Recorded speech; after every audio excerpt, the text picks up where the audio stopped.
مدرسہ بیت العلوم کونڈوا پونے۔ اس official channel کو سبسکرائب ضرور کریں۔ یاد رکھیے، اس سے کسی ایک شخص کو نہیں، پورے مدرسے کو فائدہ ہوگا اور آپ کو اجر عظیم عطا ہوگا۔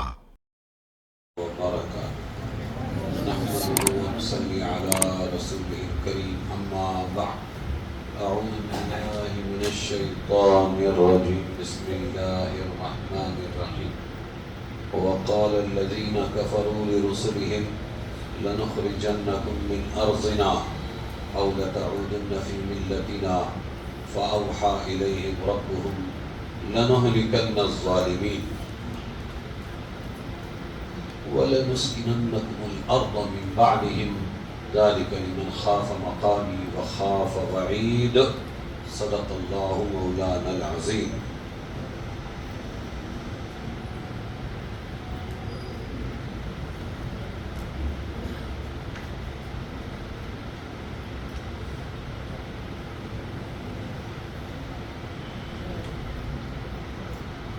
مکتب کا جلسہ بہت اچھا رہا۔ چند نمونے سامنے پیش کیے گئے، لیکن بڑی جاندار محنت ہے۔ چھوٹے چھوٹے بچوں نے کتنا مضبوط قرآن پڑھا، بیان کیا، نظم نعت پڑھی۔ اللہ تبارک و تعالی اس مکتب کو نظر بد سے بچائے اور اس کو خوب ترقی عطا فرمائے، اسے چھوٹوں کے ساتھ بڑوں کا مکتب بھی بنائے اور عورتوں کا مکتب بھی بنائے۔ ہم تو ایسے ہیں کہ کبھی سیکھنے کا سوچتے ہی نہیں۔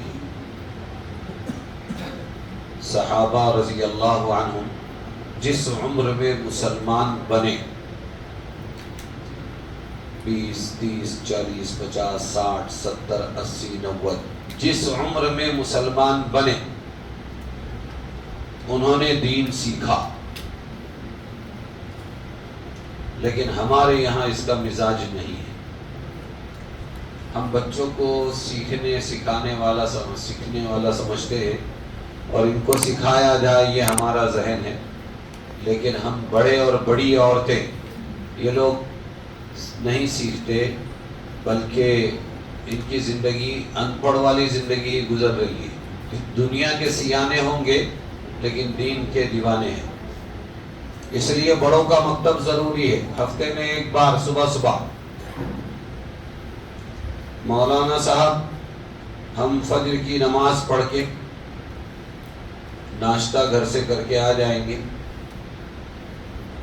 آپ ہم کو 2 گھنٹہ 3 گھنٹہ تعلیم دینا، 12 بجے چھٹی کر دو، کھانے کو گھر پہ چلے جائیں گے اور ہم آپ کے پاس دین سیکھیں گے۔ ہم کو جو سکھانا ہے سکھاؤ۔ قرآن کے الفاظ سیکھنا، اس کے ترجمے سیکھنا۔ 10 صورتیں سیکھی تھی کسی نے 40 سال پہلے، 40 سال میں سب کرنے کا موقع ملا، 10 صورتوں کا ترجمہ سیکھنے کی توفیق نہیں ہوئی۔ مسلمان اتنا بے نیاز ہو گیا اپنے قرآن کو سمجھنے سے۔ جب قرآن سمجھے گا نہیں تو قرآن پر عمل کرے گا کیسے؟ تو لیبل اسلام کا، نام مسلمان، علم سیکھا نہیں، قرآن حدیث سیکھا نہیں، تو زندگی میں جو کچھ بھرا ہے وہ سماج اور رواج کا طور طریق ہے۔ زندگیاں بدل نہیں رہی۔ زندگیاں کیسے بدلے گی؟ اس قرآن سے بدلے گی، اس حدیث سے بدلے گی سیکھنے کے بعد، جس قرآن و حدیث سے جانوروں جیسے انسانوں کو ہادی عالم بنا دیا اللہ کے رسول نے۔ اپنی بیٹی کو زندہ دفن کرتے تھے۔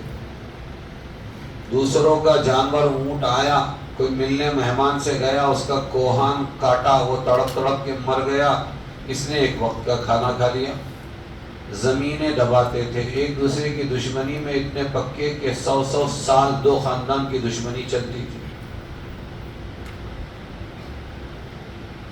ایسے جانوروں جیسی زندگی گزارنے والے انسانوں کو آخر کس نے سدھارا؟ تو یہی قرآن تھا، سمجھ کے پڑھنا پڑھانا اور یہی سنانا، اور اسی طریقے پر یہ حدیث۔ تو پھر کہنے والے نے کہا جو نہ تھے خود راہ پر اوروں کے ہادی بن گئے، کیا نظر تھی جس نے مردوں کو مسیحا کر دیا۔ اس قرآن میں تاثیر ہے، اس قرآن سے جڑو۔ مولانا لوگوں سے کہو ہماری مستورات کی تعلیم، ایک ہے تبلیغ کی تعلیم، وہ اپنی جگہ چلتی ہے، چلتی رہے گی۔ وہ تعلیم ایسی ہے جیسے کہ چولہا جلانا، چاہے تم چولہا کیروسین سے جلاؤ، چاہے گیس سے جلاؤ، چاہے لکڑی سے جلاؤ، چاہے کوئلے سے جلاؤ، جل رہا ہے، جل رہا ہے، جل رہا ہے، بجھ رہا ہے۔ اگر اس پر کچھ پکایا نہیں تو ایندھن برباد۔ تو صرف چولہا جلانا مقصود نہیں ہے، اس کے بعد کچھ پکانا مقصود ہے۔ اب اس پر جذبہ بن گیا، اب اس پر کیا پکائیں گے کہ تجوید، قرآن کا صحیح پڑھنا، قرآن کا ترجمہ، مسئلے مسائل، سیرت پاک، اور اسی طریقے پر سنو فضیلت کے ساتھ میں اس کے مسائل سمجھو، علماء کو پکڑ پکڑ، باقاعدہ کورس ہونا چاہیے۔ تو یہ یاد رکھو کہ یہ قوم عالم تھی، اتنا علم تھا کہ یورپ والے آ کے علم لیتے تھے، اب یہ جاہل ہو گئی، ہر چیز میں جاہل، اپنے ملک کے قوانین جاننے میں بھی جاہل، جس کو سنویدھان کہتے ہیں۔ تو زندگی کیسے باعزت شہری بن کر گزارے، سیکھنا سکھانا چھوڑ دیا۔ انما العلم بالتعلم، سننے سے نہیں آتا ہے علم، سننے سے نہیں آتا ہے، بلکہ انما العلم بالتعلم، سیکھنے سے آتا ہے۔ 40 سال سے اذان سن رہے ہیں اور مؤذن کے پیچھے دے رہے ہیں، اور ایک دن مؤذن نہیں، صاحب آپ سب سے پرانے ذرا اذان دو، گوتا ماری گئی، نہیں دے سکے۔ امام نے شروع کیا الم نشرح لک صدرک، 50 سال سے امام کے پیچھے پڑھ رہے ہیں تو خود کی زبان چلتی ہے، ووضعنا عنک وزرک الذی انقض ظہرک ورفعنا لک ذکرک۔ ایک دن سنا ہے نا، ایک دن آگے بڑھا دو کہ آج آپ نماز پڑھائیے، تو گھوتا ماریں گے، وہ نماز نہیں پڑھا سکیں گے۔ کیوں؟ سننے سے دین آ رہا ہے، یہ دین نہیں ہے۔ اصل ہے انما العلم بالتعلم، سیکھنے سے آتا ہے۔ تو علماء سے گزارش کریں، ایک اتوار ہے، اتوار کے دن 2-3 گھنٹہ ہم کو پڑھاؤ، کیا پڑھانا ہے آپ جانتے ہیں، آپ پڑھاؤ۔ ہماری عورتوں کی بھی تعلیم ہونا۔ مولانا یونس صاحب رحمۃ اللہ علیہ نے مجھے پرانی مستورات میں بیان کے لیے طے کیا، تعلیم بھی ہوگی اور بیان بھی ہوگا 1 گھنٹہ۔ میں نے کہا کیا کروں جا کے؟ کہنے لگے یہ جو روزانہ گھر میں فضائل اعمال پڑھتی ہے، فضائل ذکر، حکایت صحابہ، فضائل قرآن مجید، یہ پڑھنے کے بعد اب لگاؤ حلقے، قرآن سیکھنا سکھانا، مسئلے مسائل سیکھنا سکھانا، قرآن کے الفاظ درست کرنا، نماز پوری پریکٹیکل سیکھنا۔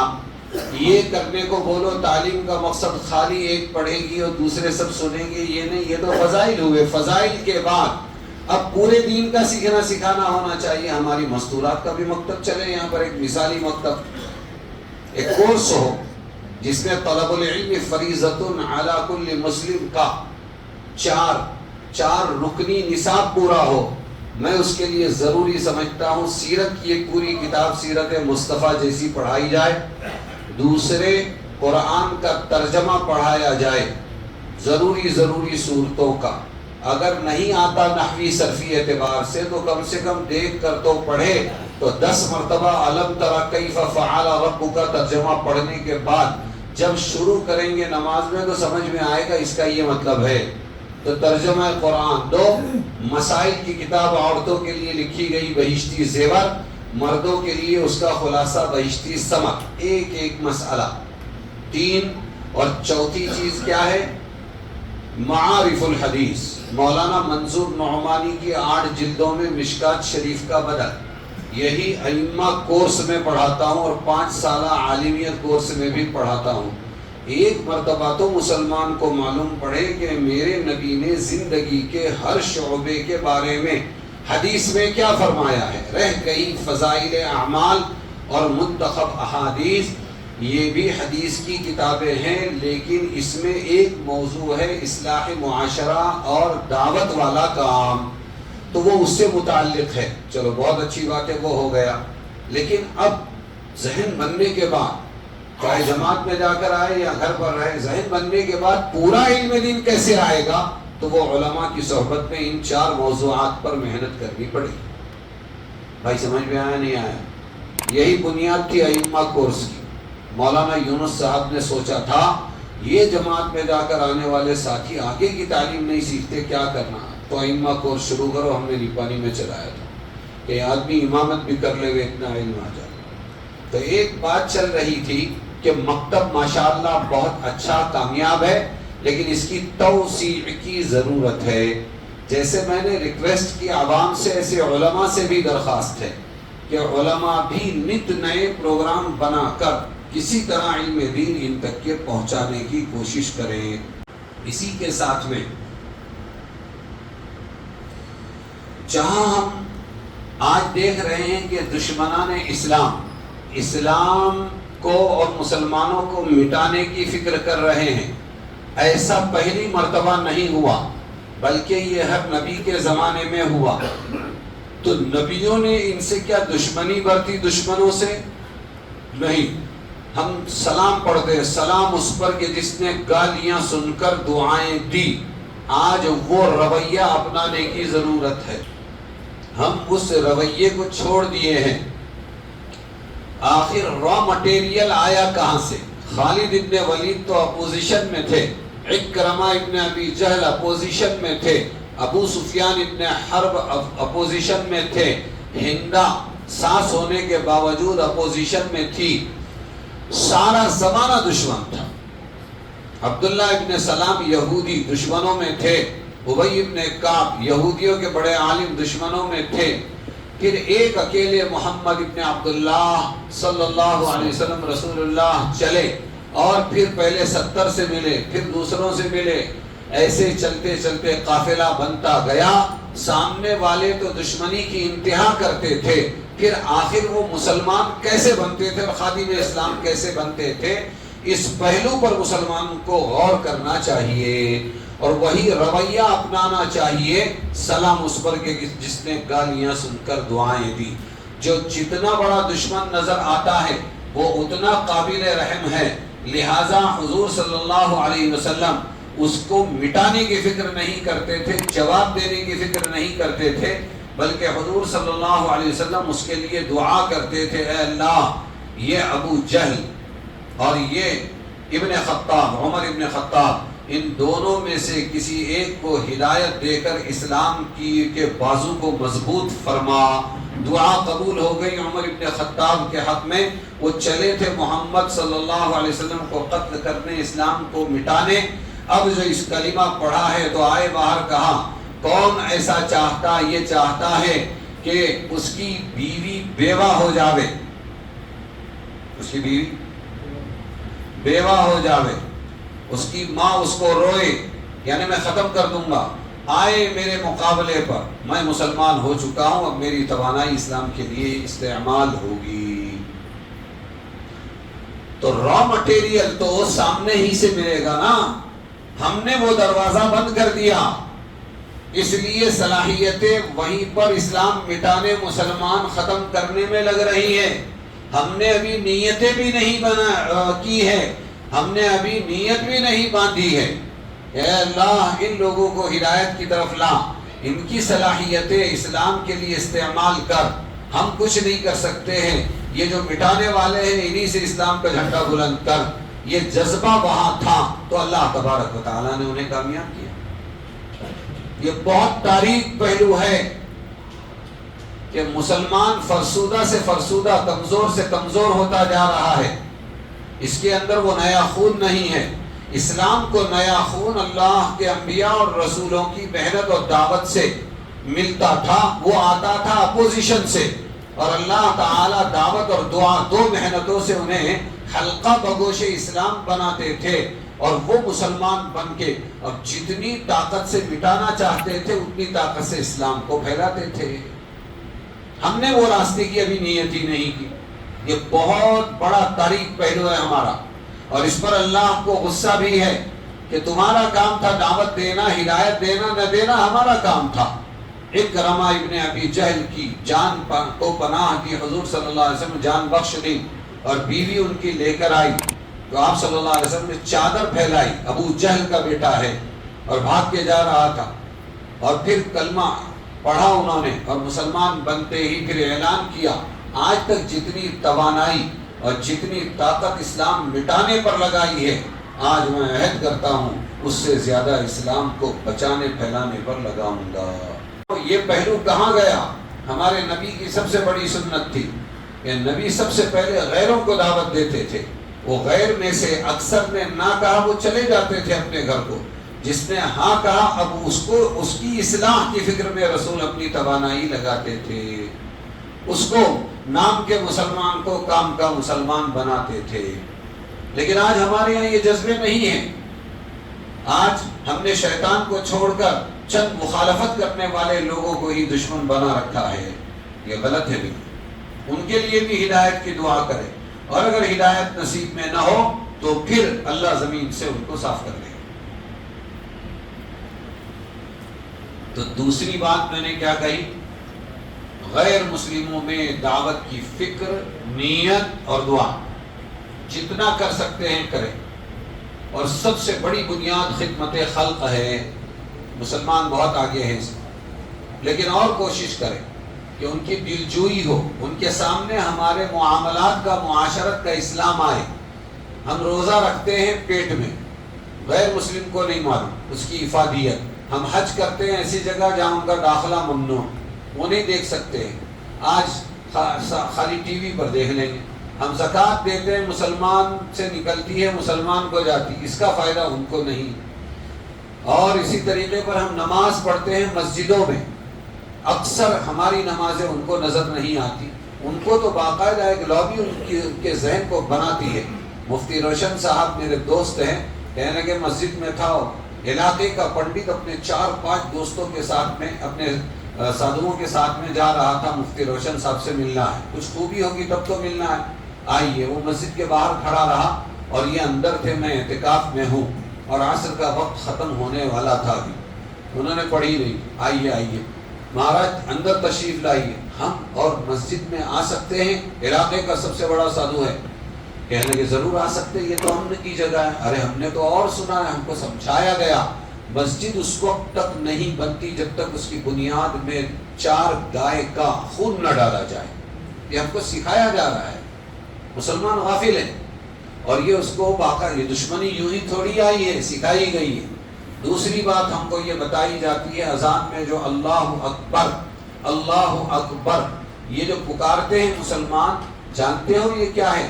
اکبر بادشاہ کی حکومت پھر سے لانا ہے، اس کا اعلان ہے، حقیقت ہے یہ۔ آپ اس کو تمسخر سمجھیے یا کچھ بھی سمجھیے، یہ حقیقت ہے، سادھو بول رہا ہے، ہم کو یہ بتایا گیا ہے جی کہ اللہ اکبر کا مطلب اکبر بادشاہ کی حکومت پھر سے لانا ہے۔ اور تیسری چیز، اکھاڑا ہوتا ہے ہر مسجد میں، ہتھیار ہوتے ہیں، کوئی بھی غیر مسلم آیا تو اس کو ختم کر دیتے ہیں، کہنا کہ آپ سروے کر لیں، چل کے دیکھیں مسجد میں کہاں کھڑا۔ اس لیے میں کسی جلسے میں رہوں یا کہیں بھی رہوں، اور بھی علماء ہوتے ہیں، لیکن میرا جذبہ ایمانی مجھے ابھارتا ہے، اذان شروع ہوئی، بیان بند، اب سب بیٹھے، میں مائک لیتا ہوں، شروع ہو جاتا ہوں۔ میں نے کہا اذان کا جواب دو، اس میں مسلم بھی ہوتے ہیں، بہت سے اسٹیج پہ غیر مسلم بھی ہوتے ہیں، اے لوگوں اذان کا جواب دو، اللہ اکبر اللہ اکبر اللہ۔ پھر اس کا ترجمہ کرتا ہوں، پھر اللہ اکبر کا مطلب سمجھتا ہوں، سمجھاتا ہوں۔ اللہ اکبر، اللہ سب سے بڑے ہیں، ایک ہوتا ہے بڑا کبیر، ایک ہوتا ہے اکبر سب سے بڑا، تو اللہ سب سے بڑے ہیں، bigger than other، سب سے بڑے ہیں اللہ۔ ہم اس اللہ خالق کائنات کو سب سے بڑا بتانے کے لیے لفظ اکبر کہتے ہیں۔ جلال الدین اکبر سابق بادشاہ ہندوستان سے ہمارا کوئی لینا دینا نہیں ہے، ہم اس اکبر کا نام نہیں لیتے ہیں۔ پھر آگے اور اذان کا ترجمہ کنٹینیو کرتا ہوں۔ جتنے رہتے ہیں ان کا تو ذہن صاف ہوتا ہے، بولتا کوئی نہیں، ادھر آئے تو ادھر والے جیسے، ادھر گئے تو ادھر والے جیسے ہو جاتے۔ آج مسلمان کو نہیں معلوم ہے اس کا ترجمہ، تو دوسرے کیا کریں گے؟ وہ اندر آنے کے بعد میں اتنے متاثر ہوئے اپنے چیلوں کے ساتھ، علاقے کے ساتھوں، کہنے لگے مجھے بھی کلمہ پڑھا دیا، کلمہ پڑھ لیا۔ انہوں نے کہا میرے عصر کا وقت جا رہا ہے، میں نماز پڑھ لیتا ہوں. کہنے لگے کہ میں آپ کے ساتھ نماز نہیں پڑھ سکتا. نو مسلم سادھو کہنے لگے ضرور پڑھ سکتے ہیں، پڑھیے. تو اٹھک بیٹھک کرتے رہے. کہنے لگے جب آپ کے پیچھے صرف تقلیداً اٹھک بیٹھک میں اتنا سکون ملا تو اگر سیکھ کر پڑھوں گا تو کتنا سکون ملے گا. انہوں نے میں یہیں رہ جاتا ہوں آپ کے مدرسے میں، مجھے سکھا دو. کہنے کہ مہاراج آپ تشریف لے جائیے، میں اپنے شاگرد کو آپ کے پاس سکھانے کے لیے بھیج دوں. اس کا قصور ہے. ہم نے کھانے کمانے سے آگے کبھی سوچا نہیں، اپنی فیملی سے آگے کبھی سوچا نہیں. امت کے درد کے ساتھ اگر آج ہم محنت کرتے تو بھارت کا نقشہ کچھ اور ہوتا. یہ ان کی امانت ہے. یہ کوئی دھرم پریورتن کرانا، مسلمان بنانا کوئی ایسا دہشت گردی کا کام نہیں ہے. محمد تمام انسانوں کے ہیں. اللہ رب المسلمین نہیں، الحمدللہ رب العالمین ہے. کتاب ہدی للناس ہے، پورے لوگوں کی ہدایت ہے. کنتم خیر امت اخرجت للناس ہے، تم بہترین امت ہو، تمہیں نکالا گیا ہے لوگوں کے لیے، مسلمانوں کے لیے نہیں. اور محمد رحمت للعالمین ہے، رحمت للمسلمین نہیں ہے.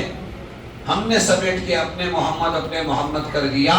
ہم کو تو یہ امانت ان تک کے پہنچانی چاہیے. آپ کی امانت آپ کی سیوا میں. تدبیریں سوچتے رہو، اللہ راستے کھولے گا. نیت تو کرو، پھر دیکھو اللہ تبارک و تعالیٰ کیا کرتا ہے. تو ایک یہ چھوٹا ہوا کام ہے، اسے ضرور پورا کریں کہ ہمارے تمام برادران وطن کو بھی اللہ ہدایت دے کر جہنم سے بچا لے. اور جو صلاحیت اسلام کو مٹانے پر لگی ہوئی ہیں، اللہ انہی کو کلمہ دے کر ان کو خادم اسلام بنا دے. اسی کے ساتھ میں دوستو ایک بہت اہم پیغام ہے. محمد تمام انسانوں کے ہیں. یہ آپ یوٹیوب پہ سرچ کریں، میری 3 منٹ 3.5 4 منٹ کی ایک ویڈیو ملے گی. اس میں میں نے آپ صلی اللہ علیہ وسلم کے لباس، انگوٹھی، کھانا، روٹی کون سی کھاتے تھے اور کیا کیا تواضع وغیرہ سب لکھنے کے بعد 31 سے لے کے 40 تک جان بوجھ کے سیاست کو موضوع بنایا ہے کہ نبی کی ایک بہت بڑی سنت سیاست ہے، جس کی کچھ جھلکیاں آپ کے سامنے پیش کرتا ہوں. سوال ہے کہ کیا سیاست بری چیز ہے؟ جواب ہے کہ سیاست اچھی چیز ہے. اچھی کرنا چاہیے، بری سے بچنا چاہیے. ہمارے نبی نے خود سیاست کی ہے. پھر سوال ہے کہ مدینے کا بادشاہ کون تھا نبی کے زمانے میں؟ جواب یہ ہے کہ خود محمد صلی اللہ علیہ وسلم مدینے کے بادشاہ تھے. اگر آپ اس پر یقین نہیں رکھتے تو پھر جہاں ٹوپی کا تذکرہ، عصا کا تذکرہ، چپل کا تذکرہ، لباس کا تذکرہ، آپ کی چارپائی کا تذکرہ، آپ کی جھوپڑی کا تذکرہ، مسجد نبوی کا تذکرہ ہے، وہاں اس زمانے کے بادشاہ کا تذکرہ ضرور ملنا چاہیے. لیکن میں چیلنج کرتا ہوں کہ کوئی بھی نبی کے زمانے میں عربستان کے بادشاہ کا نام لا کر نہیں دے سکتا. کیوں؟ اس لیے کہ نبی خود ہی بادشاہ ہوتے ہیں، رسول خود ہی بادشاہ ہوتے ہیں. اور چاروں خلفاء اگر ہمارے دینی پیشوا تھے کہ مولانا لوگوں نے ان سے مکتب لے لیا، مدرسہ لے لیا، خانقاہ لے لی، ان سے خطابت لے لی، ان سے جمعہ لے لیا، ان سے عیدین لے لیا، دینی سیادت و قیادت لے لی، تو وہی ہمارے بادشاہ تھے. ان کے زمانے میں کوئی اور بادشاہ نہیں تھا، انہوں نے ہی میونسپلٹی چلائی تھی. پھر ایک سوال ہے اس میں کہ نبی بادشاہ کون کون گزرے ہیں؟ تو چند کا تذکرہ تو خود اللہ نے کیا. سلیمان بادشاہ تھے، نبی بھی تھے، اور داؤد بادشاہ بھی تھے، نبی بھی تھے. یوسف بادشاہ بھی تھے، نبی بھی تھے. اور باقی جتنے رسول اور نبی تھے اپنے زمانے میں وہ خود بادشاہ تھے. اگر کوئی نہ کہتا ہے تو میں کہتا ہوں یہ رسول کی توہین ہے کہ رسول کا کوئی امتی بادشاہ بنے اور رسول اس کے مامور رہے. پھر ایک سوال ہے اس میں کہ حضرت یوسف علیہ السلام کو باپ سے بچھڑایا، کنویں میں گروایا، بازار میں بکوایا، عزت پر حرف آیا، جیل میں تربیت کی، اور جب باہر بادشاہ نے پیار محبت سے بلایا اکرام کرنے کے لیے خواب کی تعبیر پوچھی، انہوں نے بتائی، بلا کے لاؤ، عزت کی، اور پھر یوں کہا کہ یہ بتاؤ خواب تو تم نے دیکھا لیکن ہم اس پہ عمل کیسے کریں گے؟ 7 سال کا مصر کا قحط ہے، ہم اس کا مقابلہ 1 سال کے راشن سے کیسے کریں گے؟ تو یوسف علیہ السلام نے کیا ڈیمانڈ کیا؟ میں بہت تھک گیا ہوں، مجھے ایک مکتب کھول کے دے دو، یا ایک مدرسہ دے دو بنا کے، یا ایک مسجد دے دو، یا مجھے کچھ فائنانس کی ضرورت ہے، میں تجارت کرتا ہوں، آپ یہ دے دو۔ نہیں، تیسرا آپشن بالکل صحیح آپشن، قرآن کی آیت اجعلنی علی خزائن الارض انی حفیظ علیم۔ بادشاہ آپ کی سمجھ میں نہیں آ رہا ہے، کوئی بات نہیں ہے، آپ ایک کام کر سکتے ہیں، میرے پاس اس کا علم ہے، میں امانت دار بھی ہوں، میں محافظ بھی ہوں، اللہ نے مجھے سمجھایا ہے، لہذا تم یہ خزانہ میرے حوالے کر دو، مجھے وزیر خزانہ بنا دو۔ وہ بادشاہ اتنا اچھا تھا، کلمہ پڑھ کے مسلمان بنا، گوشہ نشین اللہ اللہ کرنے والا بن گیا، اور ان کو وزیر بھی بنا دیا، ان کو بادشاہ بھی بنا دیا۔ تو بادشاہ بن کر یوسف علیہ السلام نے 7 سال کا قحط سنبھالا ہے۔ تربیت یہ کون سی یونیورسٹی میں؟ جیل یونیورسٹی میں، حالات یونیورسٹی، اللہ تربیت کر رہے۔ تو جہاں حدیثوں میں یہ ہے کہ ہم مانگنے والے کو امیر صاحب نہیں بناتے، عہدہ نہیں دیتے، یہ اگر حدیث ہے اپنی جگہ، تو یہ بھی قرآن کی آیت ہے کہ اگر آدمی کو یہ معلوم ہو کہ میرے اندر وہ کیپیسٹی ہے کہ میں امت کی خدمت کر سکتا ہوں، تو صرف لینا نہیں، مانگ کے لینا بھی قرآن سے ثابت ہے۔ اجعلنی علی خزائن الارض انی حفیظ علیم۔ حضور صلی اللہ علیہ وسلم نے سب سے بڑی سیاست کیا کی؟ مدینہ منورہ پہنچ کر ہندوؤں کے ساتھ، مشرکین کے ساتھ، دیہاتیوں کے ساتھ، یہودیوں کے ساتھ، عیسائیوں کے ساتھ، سب کے ساتھ مل کے آپ نے یوتی کی، یوتی عہد و پیمان کیا، ایک دوسرے کا ساتھ دیں گے، اور اسی سے کافی دعوت کا موقع ملا۔ اور جب جس نے دغا بازی کی، وہاں موقع مل گیا بنو قریظہ کے اوپر ہاتھ ڈالنے کا، وہاں موقع مل گیا بنو نذیر پر ہاتھ ڈالنے کا، اور وہاں پر موقع مل گیا بنو المستلق پر ہاتھ ڈالنے کا۔ اللہ نے مٹی پلید کر دی، اور فتح مکہ بھی وجود میں آیا ہے عہد شکنی کے نتیجے میں، صلح حدیبیہ کی، عہد شکنی کی۔ یہ غیر مسلموں کو سمجھ میں آیا ہمارے مہاراشٹر میں، یوتی سے انہوں نے 3 سال تک کی حکومت چلائی، لیکن آج مسلمان یہ سوچتا ہے سیاست بھی کوئی کرنے کی چیز ہے۔ تو سن لو، پولیٹکس ناجائز ہے، یونانی لفظ ہے، اس کا مطلب ہوتا ہے ستہ کسی طرح توڑ مروڑ کے اپنے ہاتھ میں لے لو، اس کے بعد میں خدمت خلق کرتے رہو۔ اور سیاست ایک دینی لفظ ہے، یہ تمام عبادتوں کی ماں ہے، سیاست عبادت ہے، اور سیاست یہ اگر جدا ہو جائے تو پھر جو سیاست حکومت ہے وہ بے کنٹرول ہو جاتی ہے، جس کو علامہ اقبال نے کہا تھا جدا ہو دین سیاست سے تو رہ جاتی ہے چنگیزی۔ دین کنٹرول ہے، فاسٹ بھاگتی ہوئی دوڑتی ہوئی سیاسی حکومتی گاڑیوں کا کہ اگر کوئی بریک ہے تو وہ یہ دین ہے، دین ہوگا تو کنٹرول ہوگا، ورنہ گاڑی دوڑے گی تو بہت ایکسیڈنٹ کرے گی، بھیانک، خود بھی تباہ ہوگی، دوسروں کے راستے بلاک کرنے کا ذریعہ بن جائے گی۔ اس لیے مسلمان جس نے سیاست کو ایک ناجائز کام سمجھ کے چھوڑ دیا، اس کے چند علماء سے اور بڑوں سے بھی غلطی ہوئی، وہ لمحوں کی خطا تھی جس کو صدیاں بھگت رہی ہے۔ ہم جب امام صاحب، اصلی امام صاحب ہٹ گئے مصلی سے، تو پھر بیچارے جن کی نماز صحیح نہیں ہے ان کو امام بننا پڑا، پھر نماز فاسد پہ فاسد ہوتی چلی گئی۔ آج وہ لوگ بیٹھ کر فیصلے کرتے ہیں کہ قرآن کو مٹا دو، بلڈوزر چلا دو، اور اسی طریقے پر یہ تمہارے 3 طلاق کا مسئلہ ہے، 3 طلاق یہ کر دو، وہ کر دو۔ یہ جو دخل اندازی کر رہے ہیں، ان امام صاحب کو ہم نے مصلی فراہم کیا ہے۔ ہاں، اور سیاست کا حقدار کوئی کہہ رہا تھا کہ مولانا لوگوں کا سیاست سے کیا کام؟ میں نے کہا سیاست ہے ہی مولانا لوگوں کا کام، ایمان ان کے پاس، علم خدا بندی ان کے پاس، حقوق اللہ کو یہ جانے، حقوق العباد کو یہ جانے اور سیاست کی زمام دوسروں کے ہاتھ میں. سیاست ایک عبادت ہے. تو کیا سیاست کا ترجمہ کیا ہے؟ ڈیفینیشن کیا ہے اس کا؟ کہ سیاست کہتے ہیں اللہ کے قدرتی وسائل کو جمع کرنا اور خدمت خلق کرنا، امت کو نفع پہنچانا، خدمت خلق کرنا نہیں. اس موضوع پر اتنا ہی کافی ہے. علامہ اقبال نے کہا تھا مسلمان سے، سبق پڑھ پھر صداقت کا، شجاعت کا، عدالت کا، لیا جائے گا تجھ سے کام دنیا کی امامت کا. کرناٹک کی امامت کا نہیں، مہاراشٹر کی امامت کا نہیں، ہند کی امامت کا نہیں. اے مسلمان، دنیا کی امامت کا کام تجھ سے لیا جائے گا. جس نے ہم کو یہ سبق پڑھایا ہم اسی کو بھول گئے. تو ہمارے نبی کی سب سے بڑی سنت سیاست ہے. جب تک کہ وہ تو کتنی کی ہے سیاست معلوم؟ 10 سال مدینہ میں رہے، 86 غزوہ و سرایا کیے ہیں اللہ کے نبی نے. کتنے غزوہ جس میں خود رسول امیر، سرایا وہ جس کے اندر صحابی امیر. 86 2 مہینے بھی چین سے نہیں بیٹھے ہیں 10 سالوں کے اندر. تب جا کر اللہ نے پوری دنیا میں اسلام پھیلایا، تب جا کر اللہ نے سروں کا تاج بنایا. اور ہم تو اسی سوچ میں رہ گئے سیاست جائز ہے کہ ناجائز، تو پیروں کی جوتیوں میں آ گئے.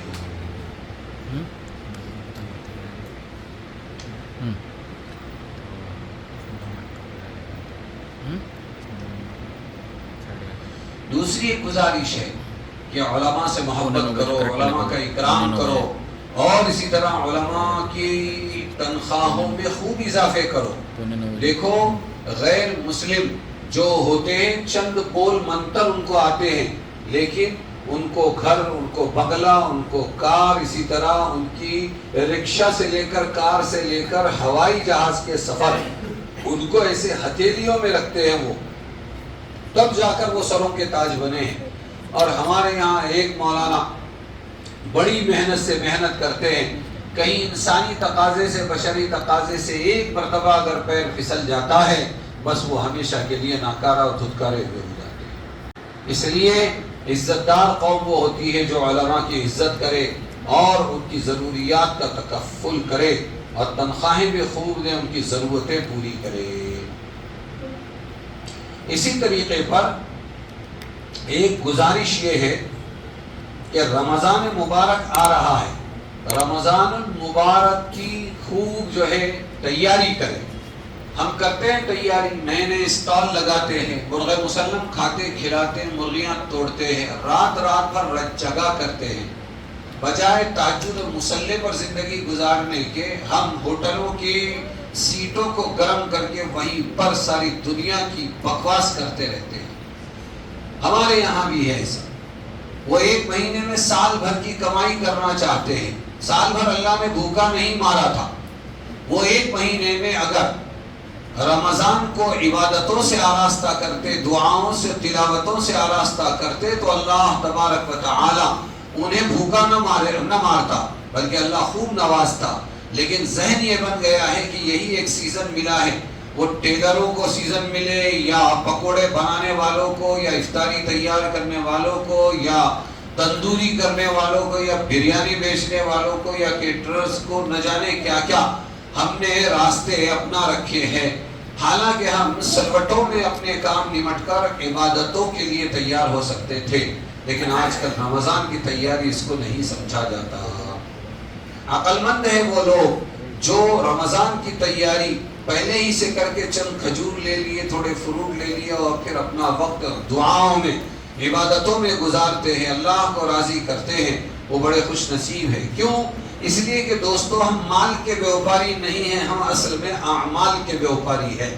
ربنا ابصرنا وسمعنا، ربنا ابصرنا وسمعنا فرجعنا نعمل صالحا انا موقنون. جہنمی پچھتا رہا ہے جہنم میں جا کر اور کہتا ہے یقین آ گیا، دیکھ بھی لیا، ایک چانس دے دے اللہ واپس جاؤں گا. کیا مال کمائے گا؟ نعمل صالحا، اے اللہ عمل صالح کما کر لاؤں گا، نیک عمل کما کر لاؤں گا. اب ہم کو یقین آ گیا. اولم نعمرکم، اللہ فرمائیں گے کہ ہم نے تمہیں ایک عمر نہیں دی تھی؟ گیا وقت، پھر ہاتھ آتا نہیں، سدا دور دورہ دکھاتا نہیں، وقت چلا گیا. اب پچھتانے سے کوئی فائدہ نہیں، ایک ہی چانس ملتا ہے۔ تو یہ رمضان ہم عبادتوں والا رمضان بنائے۔ بہت سے مسلمان، مجھے تعجب ہوتا ہے، اب روزہ چھوڑنے والے بن گئے، روزہ خور ہو گئے ہیں۔ جب دعوت چھوٹ جاتی ہے، ماحول سے کٹ جاتا ہے، تو پھر مسلمان بد عملوں جیسا ہو جاتا ہے۔ فضائل تبلیغ میں لکھا ہے حضرت شیخ نے، بنی اسرائیل میں جو پہلا عذاب آیا وہ اس طرح تھا کہ جو نیک لوگ تھے وہ بد لوگوں سے کتراتے نہیں تھے ان کی بدی کی وجہ سے، بلکہ ان کے ساتھ گھلے ملے رہتے تھے۔ وہ اللہ کی نافرمانی کرتے تھے، فرما بردار، ان کے ساتھ بہت خوشباش زندگی گزارتے تھے۔ نتیجہ یہ ہوا، اور ٹوکتے بھی نہیں تھے ان کو، نتیجہ یہ ہوا کہ آہستہ آہستہ یہ نیک لوگوں کے دل بھی ان کی طرح برے ہو گئے اور یہ بھی گناہوں میں ملوث ہوئے، پھر اللہ کا عذاب آیا،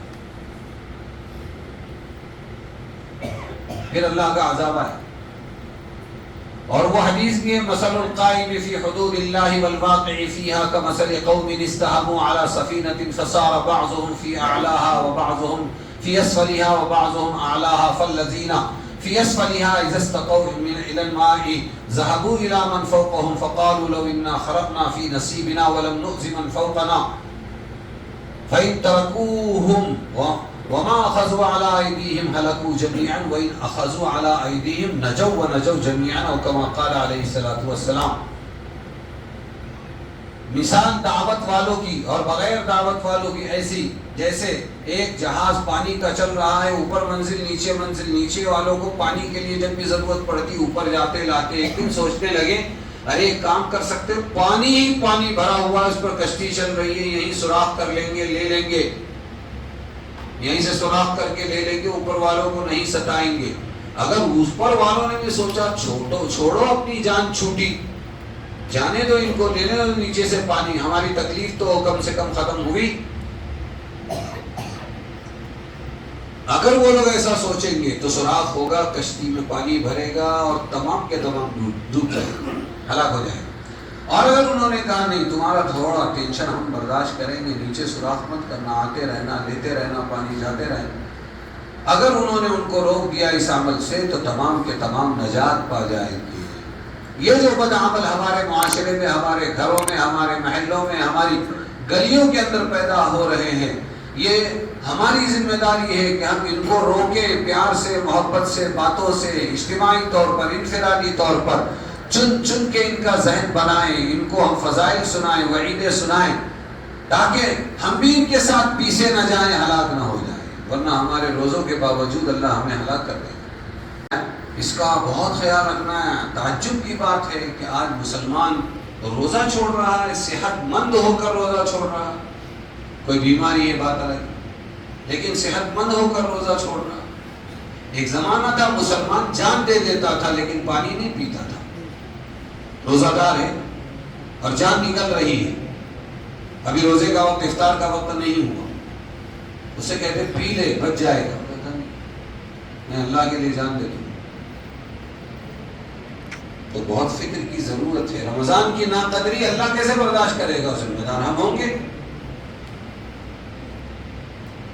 تو رمضان کی قدر کرنا ہے، رمضان کی فضیلتیں سننا ہے۔ میں پڑھا تھا بڑے بڑے مدرسوں کے اندر، ہمارے پیچھے 17 موضوع رہتے ہیں، لیکن میں نے پہلا رمضان جو گزارا مولانا یونس صاحب کے ساتھ نائب امام بن کر، تو وہ مجھے فضائل رمضان پڑھنے کو دے دیتے تھے، وہ میں پڑھتا تھا۔ پہلی مرتبہ رمضان کی قدر و قیمت فضائل رمضان کی حدیثوں سے میری سمجھ میں آئی۔ اسی لیے میں نے لاک ڈاؤن کے اندر جب گیٹ ٹوگیدر منع تھا، ہم مل کے تعلیم نہیں کر سکتے تھے، میں نے کہا لاؤ ایک کام کرتے، فضائل رمضان کی میں نے ویڈیوز بنا دی، وہ بھی آدھے منٹ کی، لاک ڈاؤن میں، اس کا نام ہے رمضان کا پیغام۔ ذرا تیز ہے وہ، لیکن وہ اسٹیٹس پہ رکھتے تھے لوگ، اس لیے ہم نے دے دیا، بنا دی۔ تو 39 تقریباً 49 وہ ایپیسوڈ بنے۔ مولانا ایوب صاحب بھٹکلی کو ایک بھیجا میں نے، انہوں نے اپنے گروپ پہ ڈالنا شروع کر دیا پورا فضائل رمضان، کسی بھی طرح پر وہ ہمارے کان پر آنی چاہیے کہ کیا قدر و قیمت ہے۔ دیکھو ایک رات ہے اس میں، اور وہ ہے لیلۃ القدر. اس کے بارے میں اللہ فرماتے ہیں خیر من الف شہر.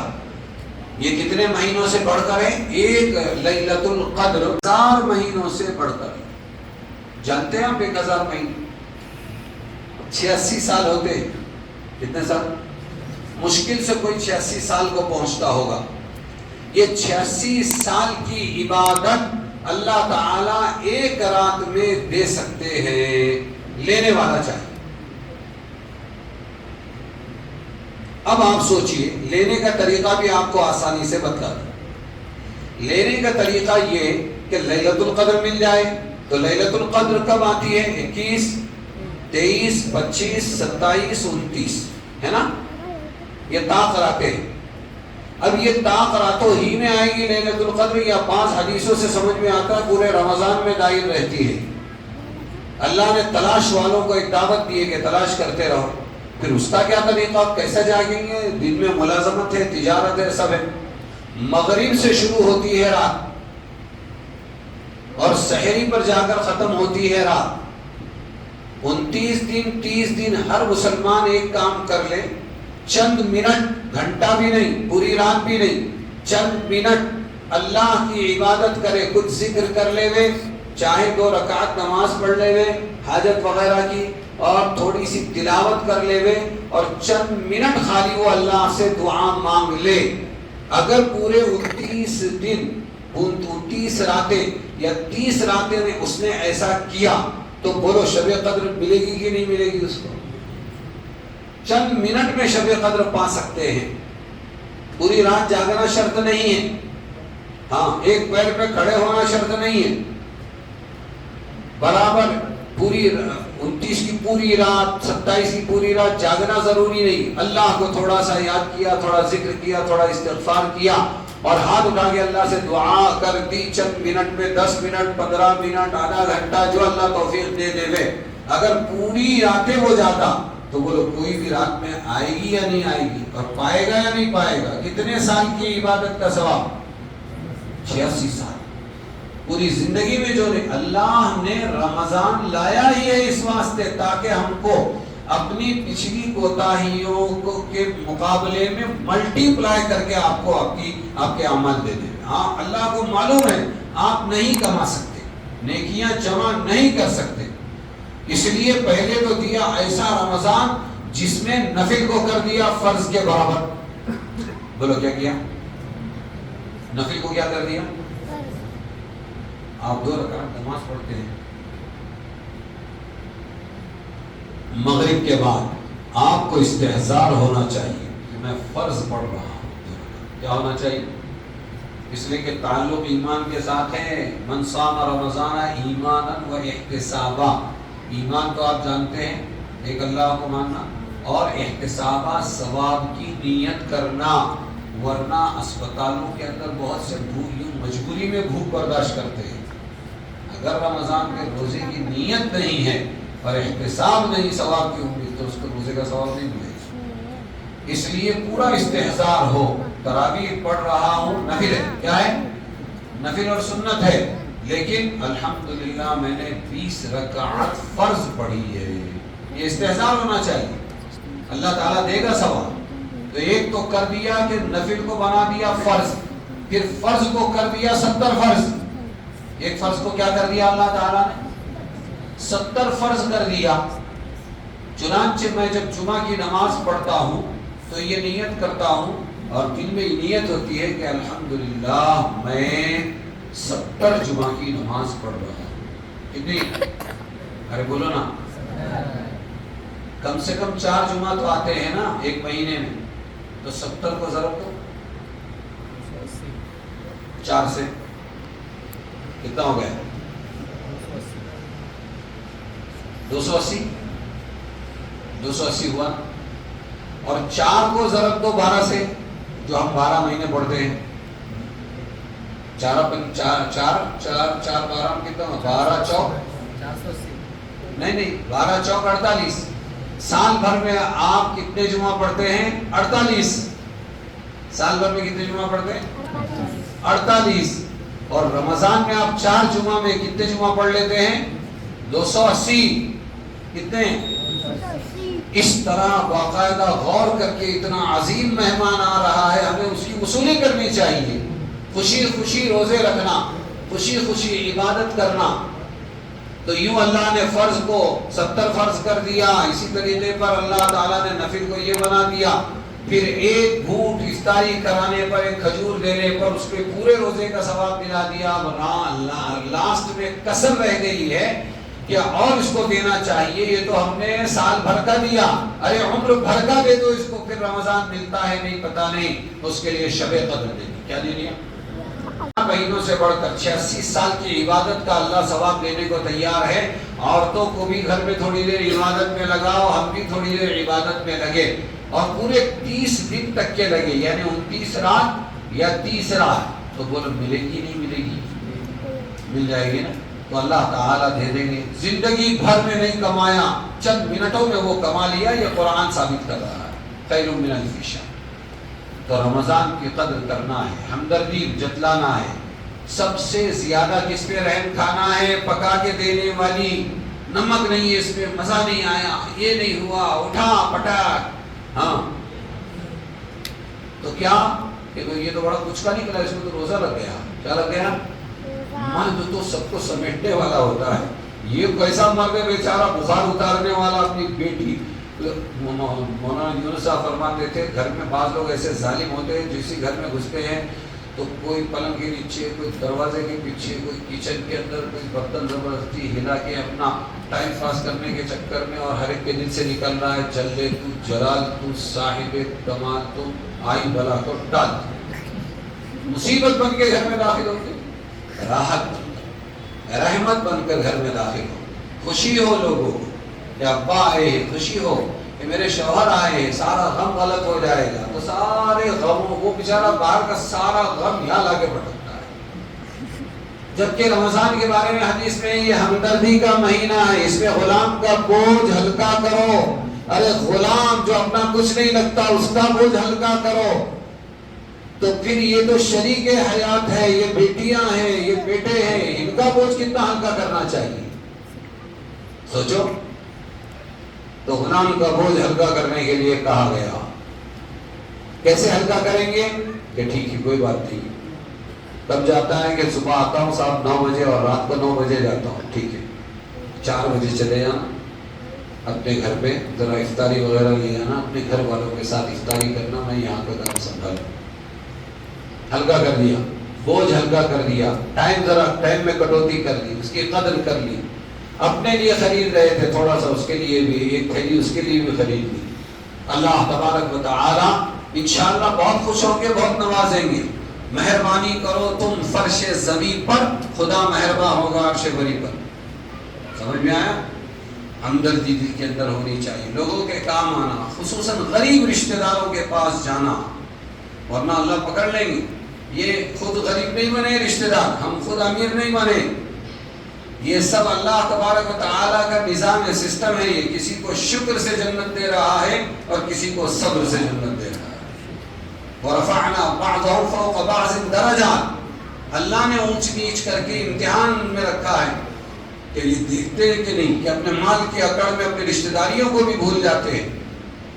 اور وہاں کیا ملے گا کہ وہاں آپ کو مال نہیں ملے گا، لیکن اللہ ملے گا انا عند منکسرۃ القلوب. میں ٹوٹے دلوں کے پاس رہتا ہوں. اللہ کیا فرماتے ہیں؟ کس کے پاس رہتا ہوں؟ اور غریب ٹوٹے دل کا ہوتا ہے، اس کو مسائل میں الجھا ہوتا ہے. اس کے گیس کے پیسے نہیں اس کے پاس، رینٹ کے پیسے نہیں ہے، اور لائٹ بل بھرنا ہے، ریپیئرنگ کرنا ہے، اور ڈیلیوری آ رہی اس کا مسئلہ ہے. یہ ٹوٹے ہوئے دل ہیں سب غریبوں کے. ان ٹوٹے ہوئے دلوں کے پاس اللہ ملتا ہے، اللہ کا وعدہ ہے.